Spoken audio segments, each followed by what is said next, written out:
Then we will have to stir it. We're putting the soap in here.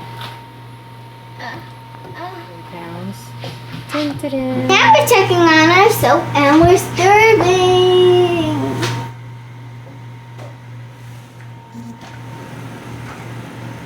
Very good. Like cupcake.